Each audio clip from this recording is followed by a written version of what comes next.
Bonjour, bienvenue sur ma chaîne Texi et les chemins de vie. On se retrouve pour le tirage des énergies de la semaine du lundi 4 au dimanche 10 mars. Voilà, on entame bien le mois de mars. Donc pour cette semaine, j'ai utilisé l'oracle de l'énergie et Umrazai. Je vous fais d'abord une petite parenthèse parce que j'ai fait un tuto sur le tirage des énergies de la nouvelle lune du 6 mars, puis une petite vidéo sur la présentation de mon petit oracle, donc le petit oracle de Texi, hein, qui est un prototype, mais voilà, que j'utiliserai, que je vais utiliser là pour ce tirage-ci. Par ailleurs, si vous souhaitez un tirage personnalisé, n'hésitez pas à m'envoyer un mail sur texi les chemins de vie textilechemins-de-vie@gmail.com, pardon, ou me suivre sur ma page Facebook, Texi et les chemins de vie. Je vous répondrai avec plaisir. Voilà, je crois que j'ai tout dit très très vite. On revient à notre tirage des énergies de la semaine du lundi 4 mars au dimanche 10 mars. Donc, première carte que j'ai tirée, tromperie. Aïe, aïe, aïe. Ça y est, la semaine commence bien. Alors, tromperie, pour moi, là, ce que je ressens, c'est que les énergies nous invitent à voir les choses telles qu'elles sont, à être dans la réalité des choses, ne pas vivre dans l'illusion de quelque chose. Ça peut être par rapport soit à soi-même, soit à une situation, soit par rapport à quelqu'un, ou ne pas se laisser peut-être aveugler par une situation en apparence positive et qui finalement ne l'est pas autant que ça. Donc c'est vraiment une histoire de perception, de voir vraiment la vérité, donc en fonction de ce que ça vous parle dans le domaine ou par rapport à vous-même. Voilà, et je vois cette perception, voilà, de voir les choses telles qu'elles sont et de ne pas être dans l'illusion. Ça peut être aussi pour certains d'entre vous une forme d'addiction. Je pense que je sais pas, vous connaissez, il y a l'alcool, la cigarette, etc. Où on croit que c'est illusoire, hein, je veux dire, on croit trouver un bien-être dedans, et bien c'est illusoire. Ça peut être aussi une forme d'addiction. Avec Umrazai, j'ai tiré heureusement une jolie carte universelle. Donc, et on l'a tiré, il me semble, il n'y a pas longtemps. Universelle, la Terre, notre essence divine est cette émanescence qui, à travers toutes nos vies, cherche l'expression unique de sa présence. Donc c'est la numéro 20, donc elle correspond au jugement dans le tarot classique. Et on voit un homme comme s'il tenait la Terre entre ses mains. Il la regarde, il observe. Donc il y a cette forme de voir les choses. Ouais, ça confirme, on va dire, cette carte-là, de voir les choses telles qu'elles sont, de prendre aussi peut-être de la hauteur, du recul. Hein, justement, si vous voulez percevoir la vérité. Là en bas, on voit deux licornes. Donc on pourrait croire que oui, c'est la Lune qui tourne autour de la Terre. Donc la Lune peut représenter aussi tout ce qui est illusoire, tout ce qui est caché. Mais ça peut être aussi le côté intuitif de notre être. Donc peut-être demander en fonction de vos croyances à vos guides, vos anges ou autres, de vous guider sur la voie de la vérité et de voir les choses telles qu'elles sont, sans chichi, j'ai envie de dire, j'ai ce mot-là qui me vient à la tête, sans fioriture et avec authenticité et vérité, quoi. Donc voilà, donc faut voir les choses telles qu'elles sont. Bon, en fonction de la situation. Donc on va essayer d'en savoir un petit peu plus avec le tarot des mondes oniriques. Donc je viens de tirer 3. Et ouais, c'est pas toujours évident. Parfois, ouais, on croit que les choses se passent d'une manière, ou ça peut être aussi par rapport à une personne. On croit qu'elle est bienveillante et finalement elle n'est pas tant que ça. Voilà, donc on va essayer de voir un petit peu plus avec le tarot. Mais c'est vrai que quand on tire ce genre de carte, on te dit bon, allez, on se prépare. On va essayer d'ouvrir les yeux grands ouverts pour voir La vérité, mais ça peut être aussi par rapport à soi-même, hein, tout simplement, hein, être honnête avec soi-même, et puis, hein, comme je l'ai dit, hein, euh, on peut mener une vie illusoire, voilà, ou je parlais d'addiction également, mais ça peut être aussi, on croit qu'on va sur le bon chemin, et là, bah non, non, donc savoir aussi se remettre en question quand il le faut. Allez, on va en savoir un petit peu plus avec les tarots. On va prendre de celle-ci.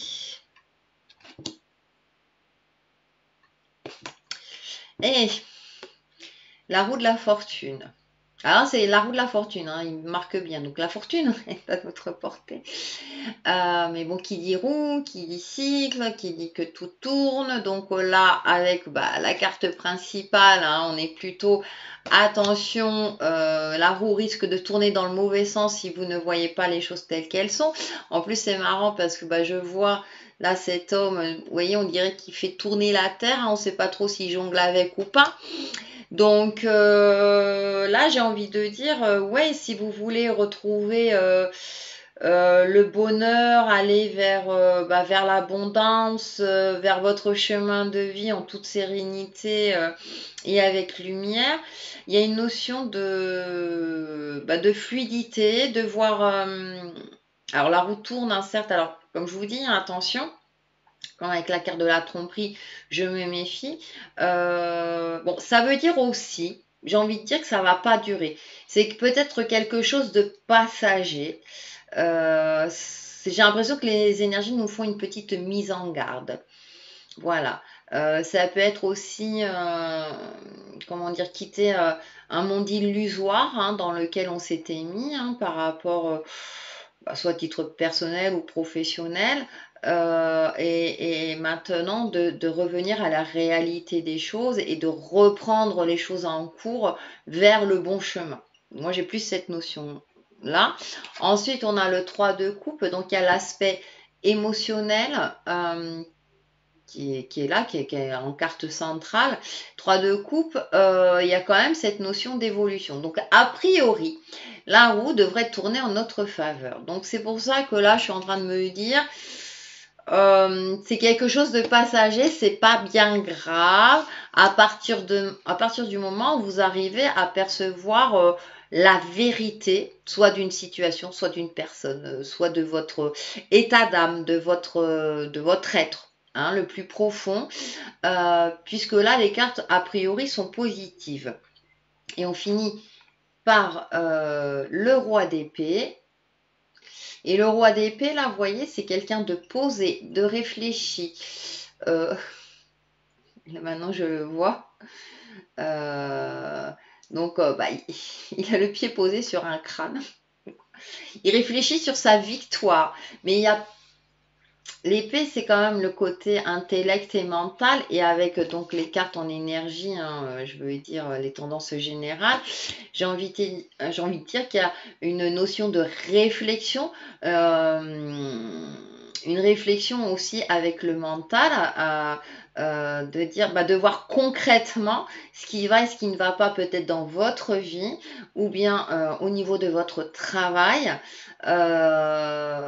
Sachant quand même que je disais en carte centrale, il y a une notion quand même d'évolution, hein, mais avec réflexion. Alors réflexion tel un roi, parce que le roi a quand même le pouvoir, c'est comme si on vous disait que vous avez le savoir, ou l'expérience, soit l'expérience de vie, soit l'expérience professionnelle adéquate pour pouvoir être en réflexion et pour pouvoir peut-être agir au mieux face à votre situation qui vous préoccupe pardon, en ce moment. Donc les énergies, voilà, cette semaine, c'est vraiment, si vous voulez que la roue tourne en votre faveur, voyez la réalité de la vie, hein, et ne pas être peut-être dans l'illusion. Hein, d'accord. Soyez, alors moi je vois là le côté la terre, hein, donc le côté peut-être essayer de vous ancrer. Il y a aussi prendre de la hauteur ou prendre du recul. Peut-être aussi ne pas focaliser sur quelque chose aussi. Il y a cette notion de voilà, ayez plutôt une ouverture d'esprit. Donc je vais couvrir tout ça. Voilà, voilà. Bon, ça va, hein, heureusement que les cartes de tarot sont positives. Ah! Avec la roue de la fortune, donc en colonne, on a la reine de bâton. Donc quand même, la reine de bâton, c'est le côté passionné, c'est le côté actif. Il y a une notion d'action. Donc à un moment donné, il va falloir aussi passer à l'action. La reine, c'est quand même une femme, bah, c'est la reine aussi, qui a aussi le pouvoir intuitif, mais là, avec le bâton, bah, le pouvoir actif. Donc il y a cette notion aussi euh, de s'imposer avec grâce, parce qu'elle joue de la harpe devant un arbre. Donc il y a le côté quand même ancré, il y a le côté quand même de voir les choses réellement. Hein. Et là, on a cette notion, ouais, il y a des animaux qui la regardent. Il y a cette notion, ouais, de quand même d'ancrage. Je sais pas pourquoi, parce que bon, je vois la couleur rouge, il y a les couleurs, voilà. Mais le fait qu'elle joue de la harpe face à un arbre, je me dis que ouais, il y a ce côté d'être ancré. Donc pour moi, ça confirme le côté de voir la réalité, soit d'une situation ou de quelque chose, ou même par rapport à vous-même. Soyez franc avec vous-même. Et avec le 3 de coupe, nous avons le valet de bâton. C'est ça. Le valet de bâton, on est quand même encore dans l'action. Donc il y a, je disais donc là avec le 3 de coupe, cette notion quand même d'élévation. Donc pour certains d'entre vous, ça peut être une élévation spirituelle ou bien des émotions qui vont ressurgir et qui vont vous obliger, parce que le valet, c'est quand même c'est quelqu'un de jeune, donc il y a une nouveauté ils vont vous obliger à peut-être agir d'une manière nouvelle, d'une manière à laquelle vous n'auriez pas pensé jusqu'à présent. Moi, je le perçois comme ça. Et là, bâton, ils jouent tous d'un instrument de musique. Là, c'est du violon. Toujours face à un arbre. Donc, bah, c'est bien beau de jouer de la musique, j'ai envie de dire. Donc, il va peut-être falloir, là, par rapport aux autres cartes, là, dans le valet de bâton, pour moi, c'est... ouais, jouer de la musique, c'est bien, mais il va falloir peut-être trouver une solution, une nouvelle solution. Quelque chose où repartir sur de nouvelles bases. En tout cas, le bâton, hein, c'est le côté actif, ça peut être aussi le côté professionnel, mais c'est le côté, voilà, ouais, passionné aussi, on va dire. Ouais, donc il va falloir aussi agir avec concrètement, on va dire, mais peut-être de manière différente. Et on finit donc roi d'épée et 2 d'épée. Donc il y a un choix. Il y a un choix, peut-être un dilemme, un choix cornélien qui va se présenter à vous. Faut-il choisir avec son cœur ou avec son mental? Et comme on parle souvent d'équilibre, hein, il faut écouter son cœur, mais le mental, je rappelle, c'est quand même un garde-fou, il n'est pas toujours négatif. Donc pour moi, il y a peut-être cette notion d'étudier toutes les possibilités. Certes, de faire appel à son moi profond, mais attention de voir la réalité de la situation ou la réalité de vos sentiments pour pouvoir choisir en toute sérénité. Hein. Donc là, en plus, elle a les épées croisées. Et puis, ouais, on dirait qu'elle voit pas, elle a plutôt la tête baissée. Donc, peut-être que certains d'entre vous, cette semaine, sont un petit peu dans le déni, ne veulent pas voir les choses telles qu'elles sont, et c'est un petit peu difficile pour eux. Pourtant, hein, on avait bien commencé, enfin, je veux dire, la première ligne était assez intéressante, mais si je reprends la dernière ligne, on a la reine de bâton, le valet de bâton et le 2 d'épée.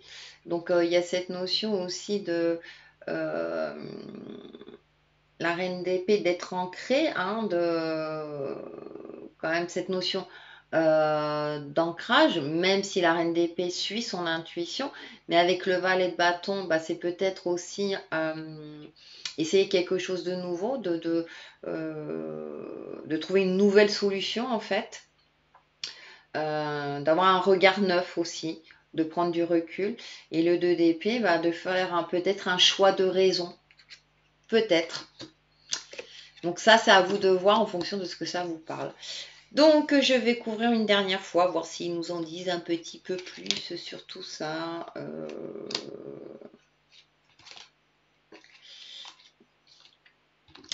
Alors, avec première colonne, donc on avait la roue, la reine. Et là, on finit avec le 5 de coupe. Alors, bon, 5 de coupe, bah voilà, je crois que j'ai l'impression que je tire souvent les mêmes. On voit quelqu'un bah, avec un bocal qui tient un poisson rouge. On ne sait pas si elle va le jeter à la mer ou pas. Est-ce qu'il va retrouver, ce poisson rouge va retrouver sa liberté ou pas? Donc il y a peut-être une notion de vous ne savez pas trop où vous en êtes, vous ne savez pas trop quoi faire. Il y a aussi cette notion de se libérer peut-être du poids du passé, d'un poids de quelque chose qui vous préoccupe, d'un poids d'un secret ou de non-dit aussi. Parfois on se tait parce qu'on ne veut pas blesser une personne. On peut parler franchement à une personne sans la blesser aussi. Donc il y a cette notion, ouais. Ça renforce la dernière carte là, la deuxième ligne de d'épée, cette notion de choix. Donc les énergies nous invitent vraiment, vraiment à être authentiques, à voir les choses telles qu'elles sont. Ensuite, en deuxième colonne, donc j'avais le 3 de coupe, valet de bâton, et je finis par le 6 d'épée. Le 6 d'épée, on voit quelqu'un qui prend de la hauteur. Je vous disais quand même tout à l'heure de prendre peut-être du recul, de la hauteur, et qui dort. Donc il y a peut-être aussi un moment de pause aussi, un moment de réflexion, de s'évader peut-être un petit peu, de laisser voilà, les corbeaux en bas et vous de prendre de la hauteur. Sachant que les corbeaux, en fonction de, peuvent avoir aussi une signification positive. C'est nous en Occident, on a plutôt une signification négative, mais bon. Bref, ça c'est autre chose. Ouais, prendre de la hauteur. Il y a aussi, peut-être pour certains d'entre vous, un sentiment d'isolement aussi. Il y aura peut-être un sentiment d'isolement, mais qui est peut-être nécessaire pour voir les choses telles qu'elles sont. Parce que parfois, on peut aussi, dans notre entourage, je ne sais pas si ça vous est arrivé, que des amis vous disent ouais mais non c'est comme ça, c'est pas comme ça, et vous l'entendez bien mais vous le voyez pas ou vous voulez pas le voir, vous êtes dans le déni. Donc à vous d'être suffisamment réfléchi et d'essayer, même si c'est pas toujours évident, de voir les choses telles qu'elles sont. Et on finit quand même par le 6 de bâton, donc il y a un côté victorieux, j'aime bien parce qu'il y a quand même toujours un côté très positif. Voilà, on voit un homme là qui est en hauteur, qui lève la couronne de la victoire, le bâton de l'autre côté. Les énergies nous disent, bah voilà, si vous voulez vous élever dans votre vie, et là le bâton, il y a le côté concret, il y a le côté passion, il y a le côté voilà réaliste, on va dire. Donc, si vous voulez vous réaliser, vous élever sur votre chemin de vie, que ça soit à titre personnel, professionnel ou autre, passez par toutes ces étapes-là de réflexion, de ne pas vivre dans l'illusion de voir les choses telles qu'elles sont, aussi bien par vous-même que par rapport à votre vie, à l'extérieur, etc., par rapport au domaine que ça vous parle, et vous en sortirez victorieux. Vous aurez peut-être un sentiment ouais, joyeux de victoire. Donc, vous serez fier de vous-même, tout simplement. Donc, c'est assez intéressant. Voilà. Donc, il y a quand même un travail sur soi à faire. Voilà. Alors, comme il y a le bâton, il y a le côté action quand même. Il va falloir passer à l'action, peut-être se bouger un petit peu pour justement évoluer et ne pas rester figé dans une situation qui ne nous convient plus aujourd'hui. Donc, je vais utiliser, je ne sais plus où je l'ai rangé, mon petit oracle des énergies. Je reviens. Voilà. Donc, donc je l'ai fait tout simple. J'ai fait avec les moyens, le matériel que j'avais. Donc 26 petites cartes. Et on va voir un petit peu pour la synthèse de ce jeu ce que ce petit oracle a à nous dire.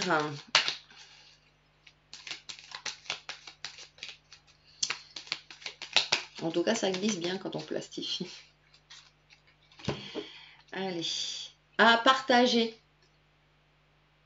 Ouais, partager à manger. Il y en a qui vont rigoler. qu'il est bon de partager les moments de complicité vous font prendre conscience de votre existence sur Terre. Alors, il y a prendre de la hauteur, ouais, effectivement. Et peut-être il y a cette notion aussi de savoir communiquer à bon escient avec les bonnes personnes pour pouvoir prendre conscience, ouais, de votre existence sur Terre. Vous avez le droit d'exister sur Terre, hein, ça je le dis souvent, pour pouvoir aller vers la victoire. Euh, mais ça peut être aussi partager des moments avec vous-même, hein, tout simplement, c'est-à-dire voir quelles sont vos qualités et vos défauts. Je crois que c'est ressorti d'ailleurs à la nouvelle lune, hein, on tombe en pleine semaine de la nouvelle lune. Donc c'est aussi être généreux aussi avec soi-même, hein, je vais plus loin avec cette carte, et s'autoriser aussi à se faire plaisir. Euh, justement pour retrouver une joie de vivre, pour voir les choses de manière positive et être aussi réaliste, hein, par rapport soit à votre situation de vie ou à ce qui vous préoccupe. Voilà. Et pour vous aider, hein, dans cette quête soit de partage ou de voir les choses telles qu'elles sont, on va prendre pour vivre en pleine conscience. Donc, tirer, hein, ça peut aider, hein, soit vous vous dites la phrase, soit vous faites l'exercice qui est lié en fonction de ce que ça vous parle et de ce qui vous convient. Voilà. Allez. Ah.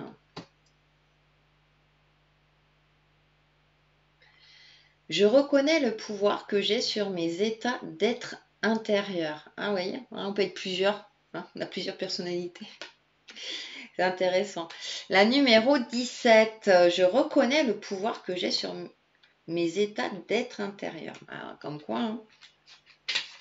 Donc comme quoi, voilà, ça résume bien le côté où il faut voir les choses telles qu'elles sont et prendre conscience de ces états d'âme, hein, pour pouvoir agir concrètement au mieux et peut-être de sortir d'une certaine illusion.